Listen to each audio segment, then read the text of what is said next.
Welcome to the Critical Media Studies Podcast. We're your hosts, Mike Rapici and Barry Fall. Dr. Michael Rapici, how are you this evening? We are recording in the evening this time, so that's accurate. Dr. Barry Fall, I'm doing well. Great. I'm doing well. How are you? I'm doing well. I am, what's our phrase? I'm forgetting our phrase, full of beans? Full of beans. Full of beans. How did I forget that? But I am very excited to be talking with you today about The Age of Reading is Over, a recent article published in the Atlantic Monthly by Rose Horowitch. Let me read the subtitle. Absolutely. Can civilization survive the post-literate era? For loyal listeners, and we hope, listener, that you are a loyal listener or will become one. If you are, you already know that this is part two of two essays we've done on Rose Horowicz's recent essays. Fairly recent essays. This one is a very timely essay, but also I think her 2024 essay. Yeah. Where she was worried about or concerned. We're kind of dealing with it. I don't think she called it post-literacy. At that point, it was more of an investigative and more of a moralizing piece of journalism, inquiring into what seemed to be a new phenomenon about why students couldn't read books. Yeah. Right. Why college-age students, trying to explain why college-age students were struggling reading longer narratives of all sorts, especially novels, but anyway, as it turns out, any kind of lengthy narrative. And she returns to this topic in this very recent essay and gives it a kind of historical, weaves in some history, gives a historical background to the problem, to the idea of literacy, talks about the history of literacy. That's a better way of saying it. And then kind of analyzes, describes the post-literate age. And it's a rich essay, and we like it. That's why we're talking about it. But we're going to focus. Can I say where we're going to focus on? We're kind of going to focus on, I was looking up that poll. I was trying to remind myself of the Paul Gauguin painting, 1897. He has a wonderful canvas, and the title of the canvas is, "Where do we come from? What are we? Where are we going?" And that makes a little bit more sense with this episode than you might think, because I think, Michael, in our last episode, I was thinking that this would be the episode where we start talking about our heroes, Neil Postman and Marshall McLuhan, friends of the pod, because we knew this was the essay in which Horowitz engages media theory more than the previous essay. But after reading it, I'm going to mostly talk about not so much her theoretical, Horowitz's. I want to draw our attention, not mainly to the theoretical gestures that Horowitz makes, but to some of the kind of nuts and bolts of the essay, especially some of the statistics that she marshals and presents. And then I'm going to ask my distinguished panelist and partner, pod partner, to kind of reflect on the Gauguin questions.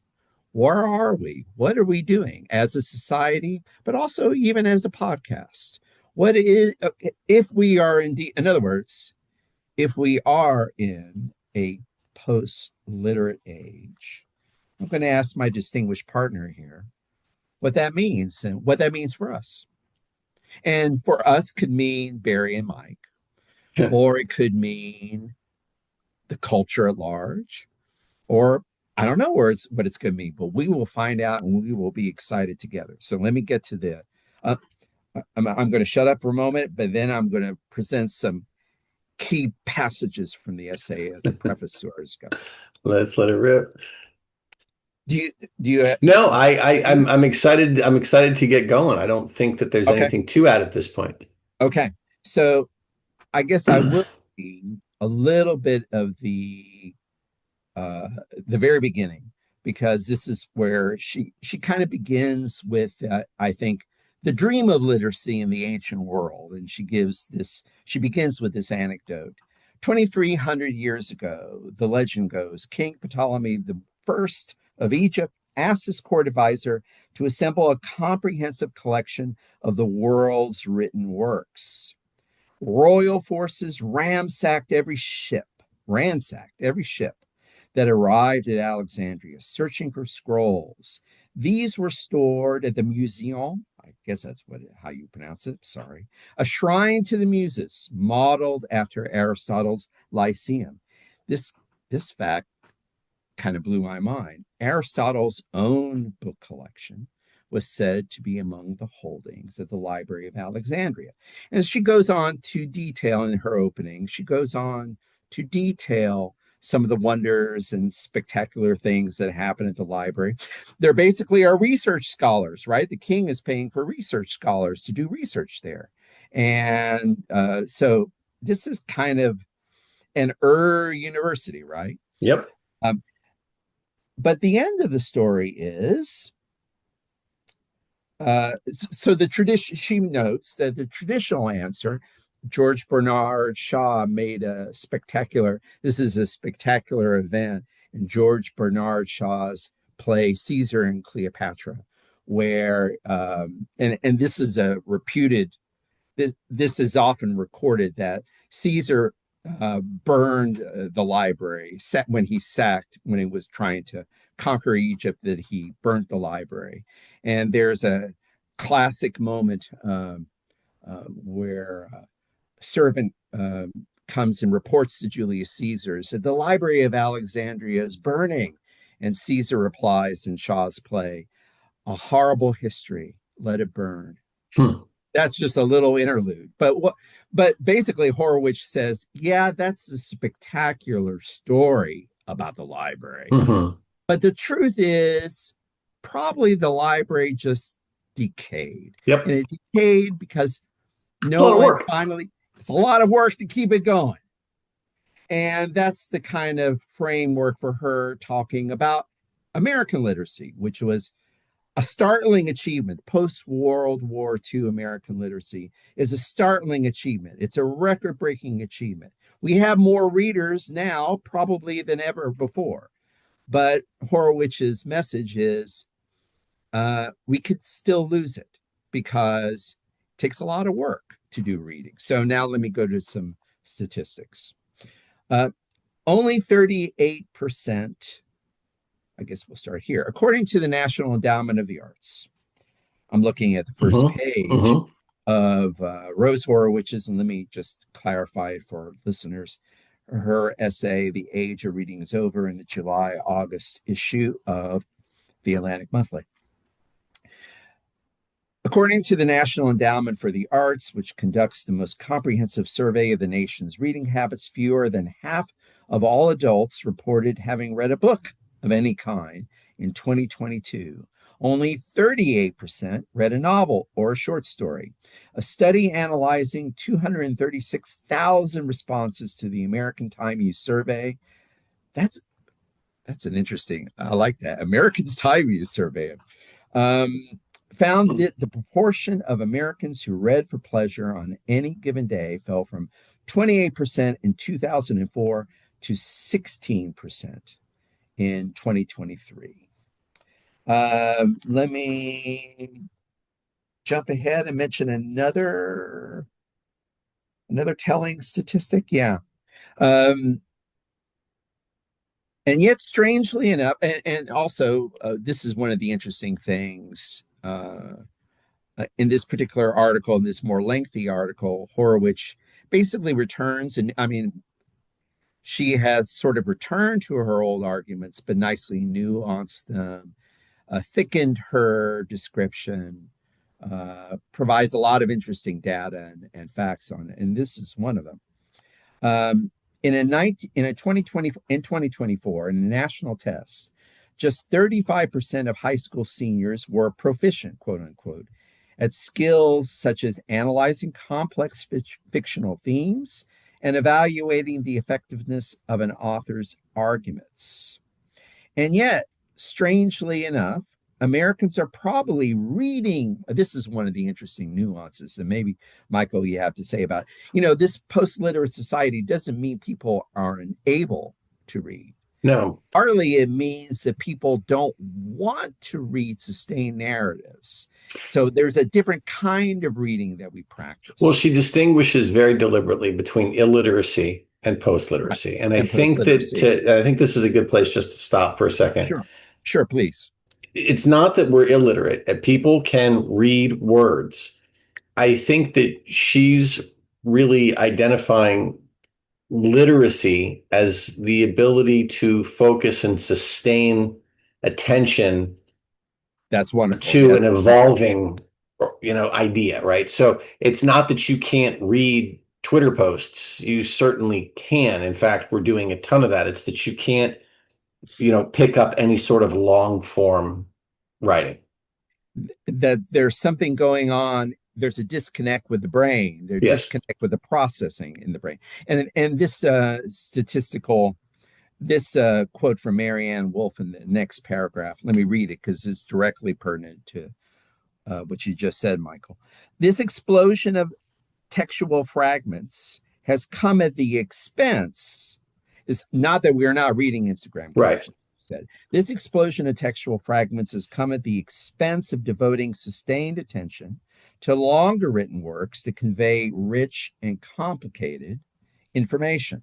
Marianne Wolf, a cognitive neuroscientist at UCLA, argues that people are losing the ability to think deeply about writing. Rather, they are losing the higher order. So this doesn't mean they are forgetting how to decode individual words. That's not what post-literacy means. What post-literacy means, as you said, is that people are, reading Horowitch again, they are losing the higher order abilities of comprehension and synthesis. America, in other words, isn't illiterate, it's post-literate. Exactly. I think we're ready to kind of get to Let's talk about it. Concluding argument, but one more bit of fact-based argument, and then we can talk about where we're going. Who are we? Where are we going? Where are we going? Where are we going? Whither literacy. We've been here before, Horowitz writes. When society first transitioned from morality to literacy, only a small minority could read. As the only individuals who possessed this valuable skill, they occupied a privileged position and were paid handsomely for their work. At the Library of Alexandria, as Horowitz made clear in her opening anecdote, scholars and residents lived in the city's royal complex. Today, reading is again clustered among a small minority of the population, but being a person of letters confers less status than it once did. The remaining readers are marginalized, mocked. Oh, Michael, it's painful there. It's painful to be us. Are marginalized. I mean, that's bad enough, but I'm mocked as well. And in many ways irrelevant. No, it can't be true. For most people, a life of letters is an economic dead end. Employment in newspapers has fallen in 75% in the past 2 decades. Job openings for academics in the humanities are likewise in decline, and fewer of the remaining positions are tenure track. Sadly true. In 2024, only 8% of college graduates earned a bachelor's degree in a humanities discipline. That year, both English and history departments awarded 40% fewer degrees than they did in 2022. The notion of a popular literary figure appearing on the cover of a print news weekly read by millions of Americans is impossible to imagine today. There is no such figure, and there are no such widely read news weeklies. Instead, many Americans are proudly post-literate. Okay. That seems to be the situation. So now, with that situation somewhat limbed, somewhat described, we are now going to discuss, what does that mean? So I have so many questions for you, but let's just say, let me just start with this. Sure. And then you can take it wherever you want to go.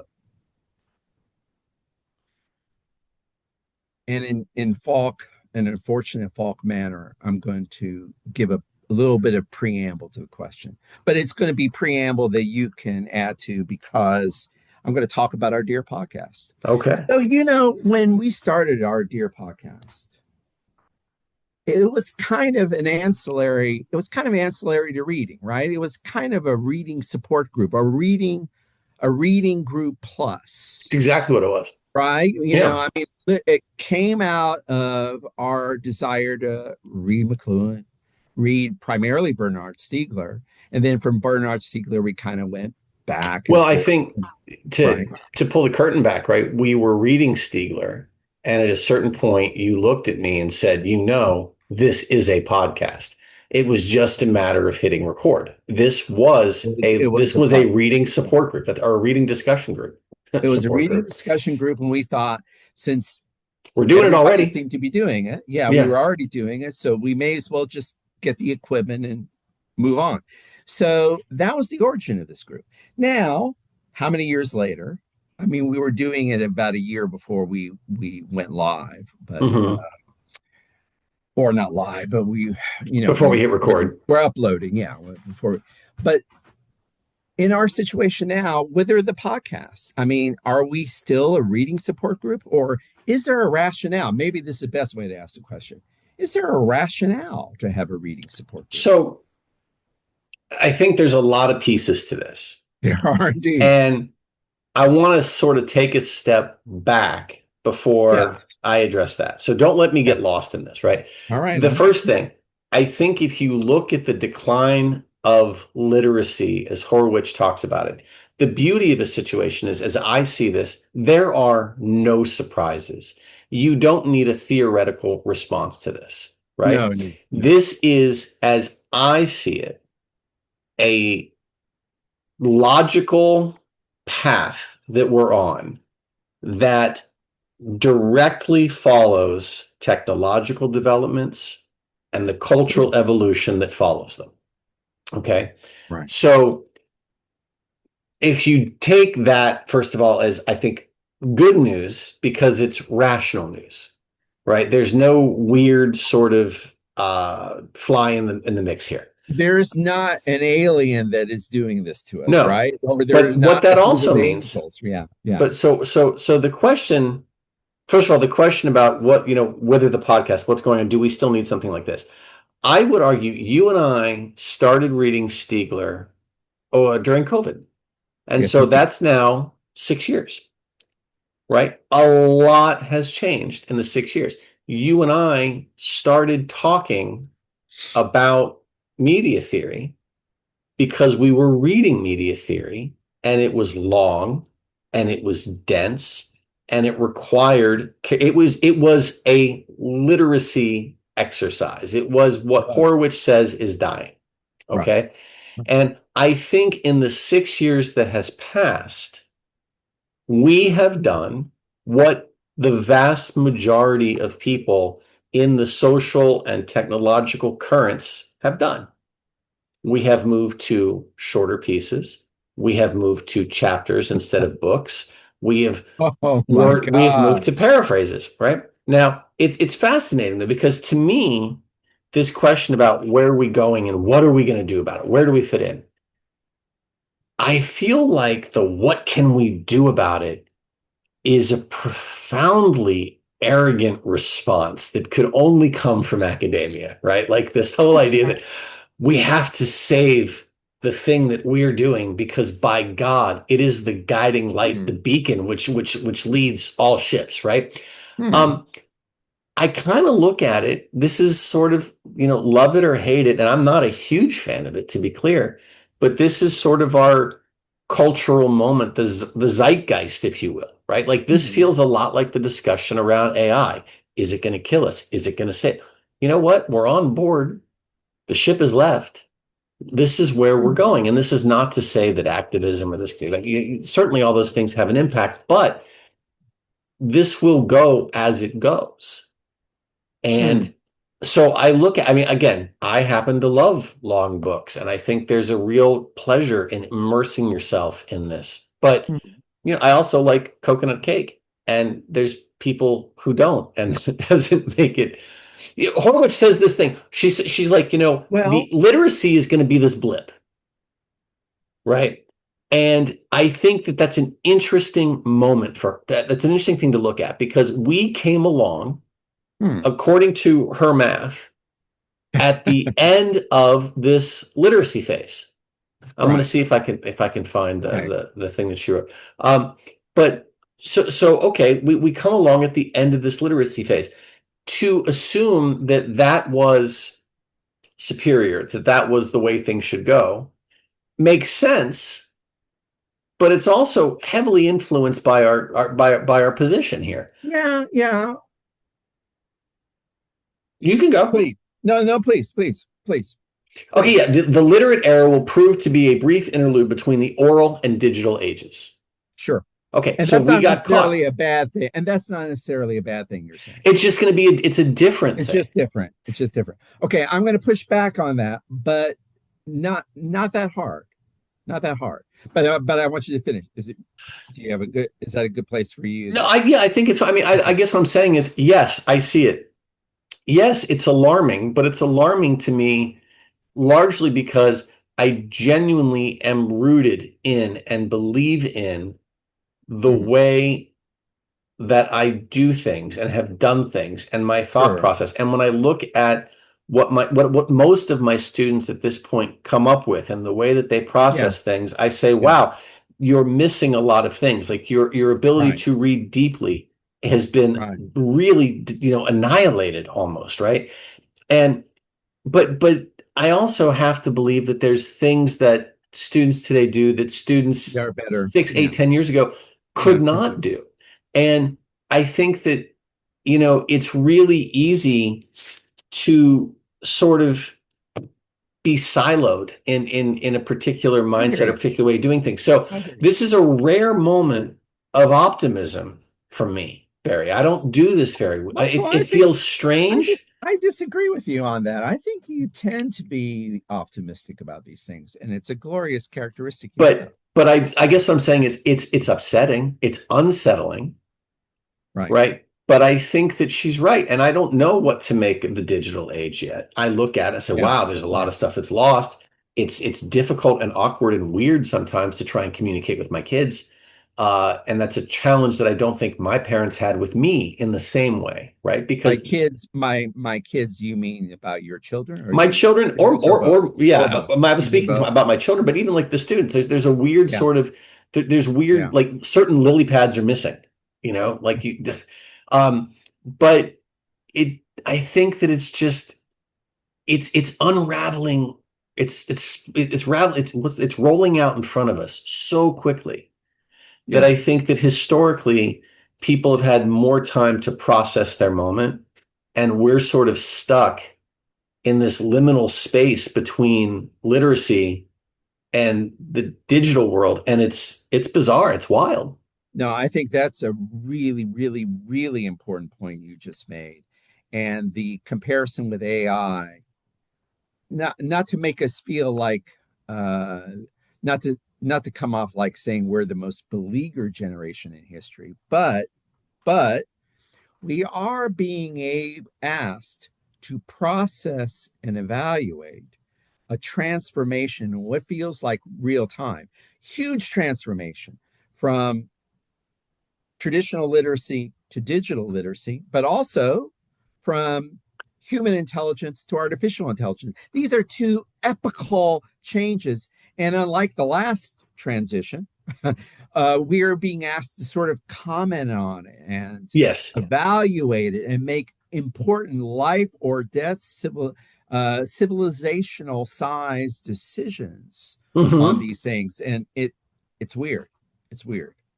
And we're not capable of it. That's the other thing about it that you're kind of pointing out. We're not really poised to be able to do it. We're not really.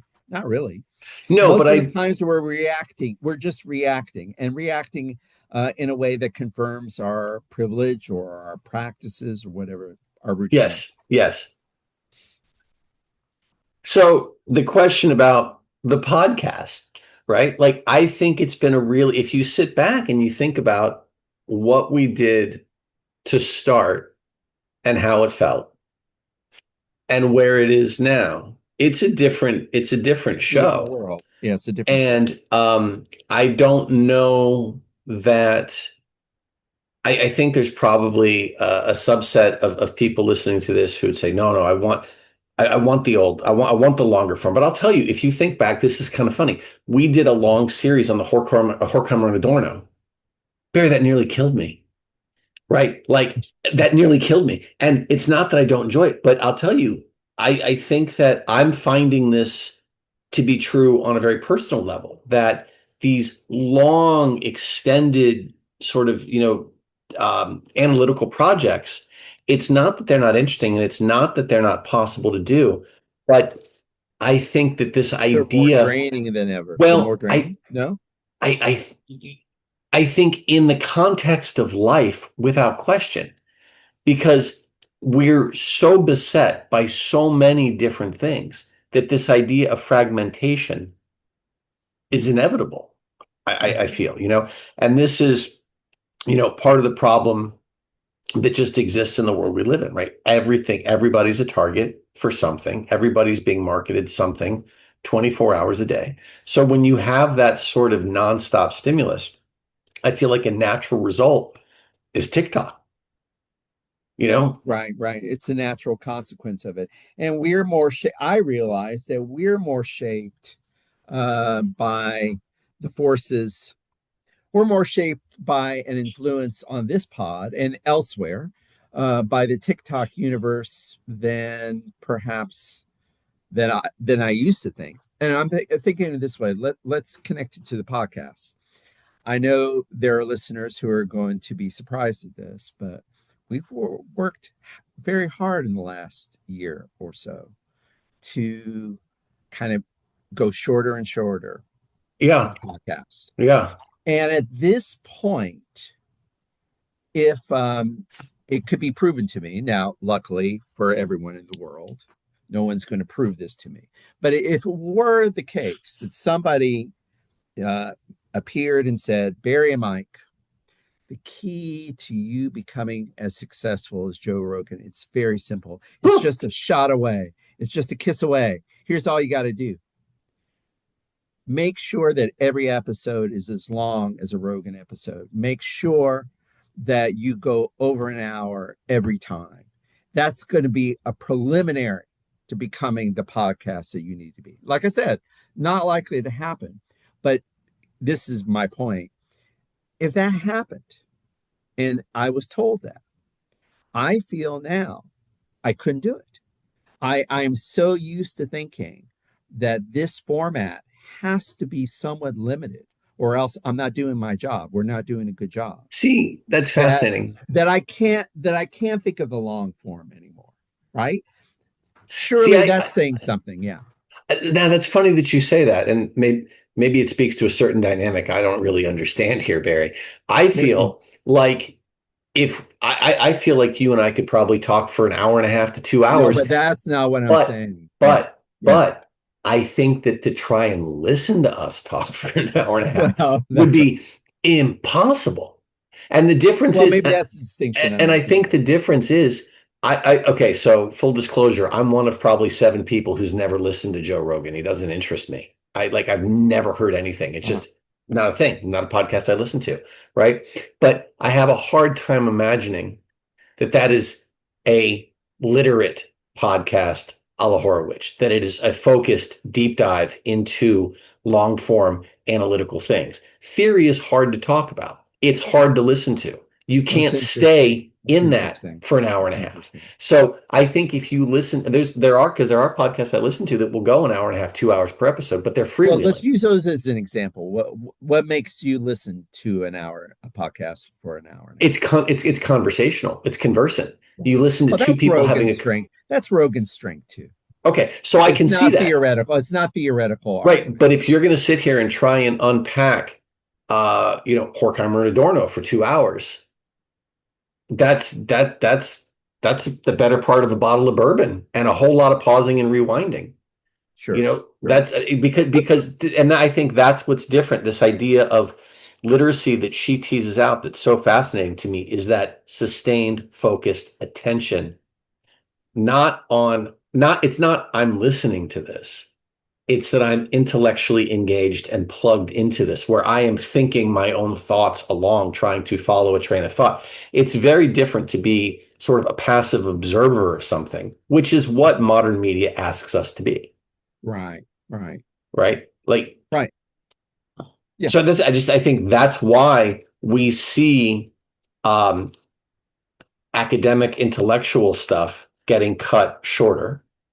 And I think it's also why you see, quite frankly, passive entertainment is still the pool gets shallower and shallower because attention is that much harder to have. And there's no, I don't feel like we live in a time that sort of on a large scale rewards that kind of practice.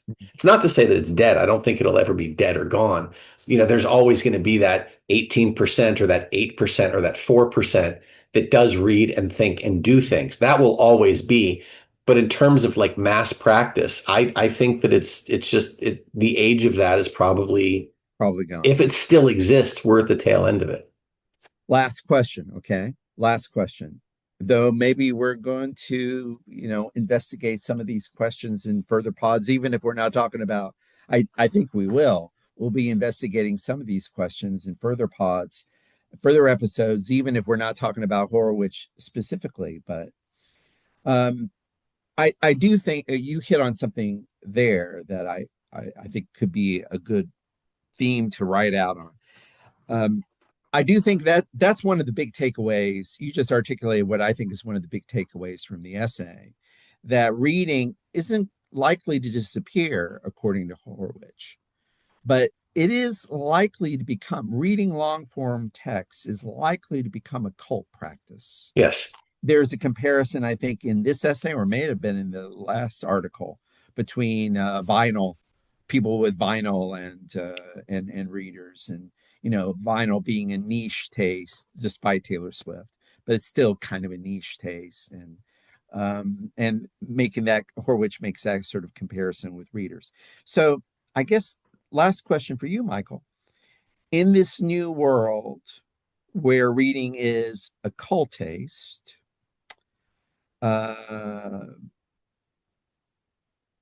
what's the politics of that? Is that going to be peaceful? Is that going to be peaceful? How Is do that you going to be a mean? peaceful society? Are we going to be?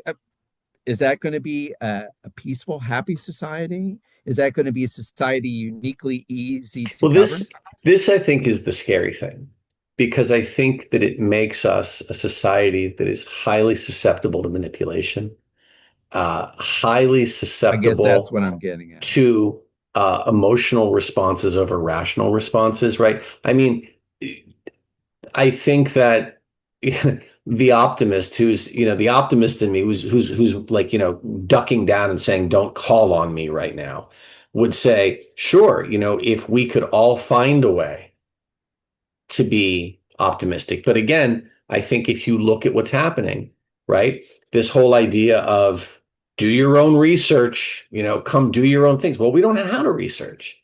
So Right. we look to sort of algorithmic inputs for it, which are sort of designed to rage bait us. No, it's going to be an absolutely toxic future where we're absolutely enraged at every single thing because we're told to be enraged because we've lost the ability to think. That, to me, is what's so alarming about the drastic decline in degrees in the humanities, right? Like that we're losing sort of intentional empathy. We're losing the ability to inhabit a different perspective. This is the danger of this. It's not so much that I think it's an offshoot of, or a result of not reading, right? But this is the problem: is that we're vulnerable in ways that are Yeah. really alarming, but that aren't sexy and that aren't as attention grabbing or as urgent feeling as Right. the rage that replaces As a it. rage, right? This rage replaces it. That's a I great agree. insight, though. That's a great question. Well, I mean, I think that's a great answer to the question, and I think that and I like the way you phrased it. Um, I think my question really, I didn't phrase it well. Really, what I was asking is this kind of society where reading critical, lengthy, long form comprehension of narratives, where it's a cult ability, not necessarily an elite. It was a cult ability for most of literacy, right? Right. It was basically a privileged elite that had that. But now the elite is no longer a privileged elite. It's a kind of weird, marginalized, what was her word? Marginalized and, you know, neglected cult, right? So, but is that society where reading as a cultic practice, is it governable? And I like how that's maybe the better way to phrase my question. And I love the way you answered it, because I think you said, well, maybe, but it's also vulnerable to things. Maybe unique, that kind of society is perhaps uniquely Gullible. vulnerable. Yeah, and gullible, really, that's what I mean. Gullible and manipulable, but vulnerable to manipulation in Hmm. certain ways that wasn't before. Well, there Well, goes. I hate to end there, but I think that's kind of maybe our final point. Yeah, I was gonna say there goes the optimism. Yeah, there went the optimism. If we had ended 5 minutes earlier, I'm sorry, I did that. No, but I think it's in like so here's the thing though, like maybe just let's linger for 1 second. Yeah, I think that this is one of those questions that doesn't get asked, or if it does get asked, seldom gets the air to be answered effectively, right? What is the value? Why would I study humanities when I can study business, right? Why would I study English when I can study cybersecurity? And this is not to knock on business or cybersecurity. They're both obviously incredibly relevant, incredibly important. But you see this persistent shift away from, it's not that reading the Odyssey is going to make you better because you now know the story of the Odyssey. It's that reading the Odyssey is going to make you better because you sat down and paid attention to something long sure. enough to see it through. Right. And you traced multiple threads. And in making sense of that story at the end, you did the mental gymnastics necessary to process something that's complex. And I think that what alarms me is we live in an increasingly complex world, but we are not armed with the ability to put the pieces together. So, the value of this degree, you hear, well, it's empathy. We need to be more empathetic, right? Like, sure, that's right. But in a very practical way that gets sort of pushed to the side a little bit, is it makes you a more credible person when it comes to the interpersonal dynamics that define life. A lot of the human, I was about to say a lot of human character, but actually, let's think like Heidegger and Stiegler here. A lot of the human itself Yes. is constituted by attention, by Yes. the ability to pay attention. A lot of what we call the human, And what we put in that category. that's profoundly different than understanding how a thing How a thing works. works, how a thing functions, a formalist understanding of a text, or even a thematic understanding of the text. It's not quite the same thing as what you're talking about, but as the power of literacy and reading that you've discussed. But I think it's really kind of crucial, because I think in that you're talking about the ability to cogitate, but it's even more, even cogitation or thought itself isn't a good descriptor for it. It really is closer to Stiegler and thinking that in the claim of the importance of critical attention, what you're attending to, what the mind attends to. But also think about the flip side of Stiegler's argument there. It's also about the significance and the importance of being bored, of having the Absolutely. downtime Absolutely. which is where those pieces get processed Where they on. get processed, right? So it's Yeah, great point. it's too, I think you miss the point when you just look. This, I think, is the distinction. When we just look at the terminus, right? What does X get me? Is a myopic approach to this. And I think that, sadly and frighteningly, it's an effective and workable approach when you look at the sort of, consumerist capitalistic sort of the mathematical side of this, right?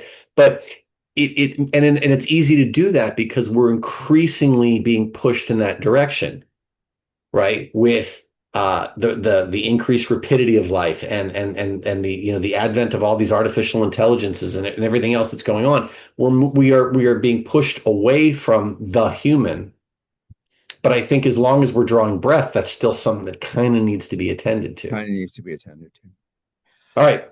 I cannot add anything to what my sterling partner just said, so I'm just going to retreat back in my little corner in Tallahassee here and say thank you, Michael, for a great discussion. Barry, this was a lot of fun. Thank you. I enjoyed it.